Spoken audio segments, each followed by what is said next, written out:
Hello বন্ধুরা, আজকে একদম রোদ্দুরে বসে গেছি। শীতের দিনে দেখবে একটা ছোটোখাটো চড়ুই ভাতি, তাই তো ছোটোখাটো রোদ্রের মধ্যে বসে আজকে স্টার্ট করে দিলাম। আমরা প্রত্যেকবার শীতে ব্যালকনিতে বসে খাই, মানে জবের থেকে দোতলাটা হয়েছে তো এই, আর না তো আগে ছাদে খেতাম। তা এটা না বেশ ভালো লাগে রোদ্দুরে বসে খেলে।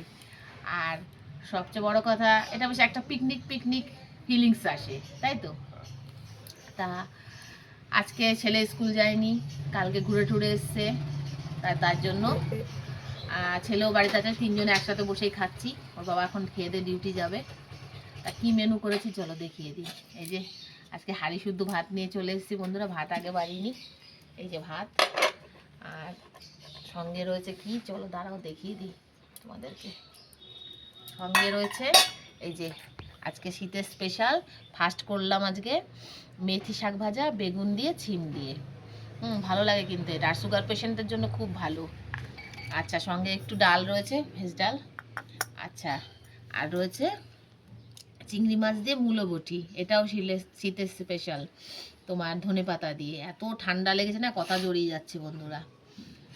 আর ওর বাবার ভীষণ ঠান্ডা লেগেছে। আর একটা শীতের স্পেশাল মাছ, এই যে বন্ধুরা, একদম লাল লাল ঝাল ঝাল, দেখো একদম তেল ভাসিয়ে শোল মাছ।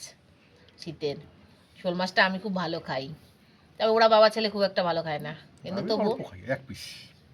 হ্যাঁ, এক পিস সবে, মাছ করলেই এক পিস, এদিকে মাছ না করলেও বলবে মাছ করে না, নিরামিষ খাওয়াচ্ছে। আবার এদিকে মাছ করলেও এক পিস খাই। বাবা ছেলে দুজনেই সমান হচ্ছে, খালি খাবে মাংস আর ডিম।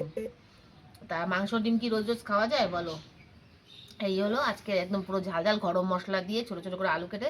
তবে আমার ঠাকুমা করতো জানো তো বন্ধুরা, ছোটো ছোটো করে এই শোল মাছ ছোটো ছোটো করে কেটে একদম, ওইটা একদম হেভি লাগতো। আর শোল মাছ মোটা মাছ তো, মানে ভারী টাইপের, এটা ছোটো করে কাটলে মশলা ঢোকে। কিন্তু এখনকার দিনে ছোটো ছোটো করলে কত পিস হয়ে যাবে মাছ, ওরা তো কেউ খাবে না তখন, তখন ওই পড়ে থাকবে। তার জন্য আমাকে ভয়ে সেই ওই রিং পিসই করতে হয়েছে।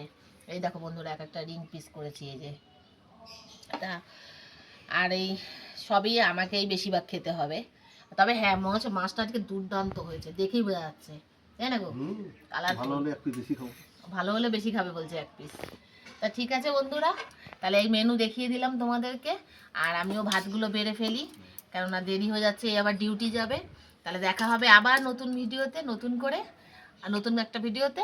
ততক্ষণের জন্য ভালো থেকো, সুস্থ থেকো, সাবধানে থেকো। আর আমার ভিডিও ভালো লাগলে লাইক শেয়ার সাবস্ক্রাইব করো, পাশে থেকো। টাটা বন্ধুরা।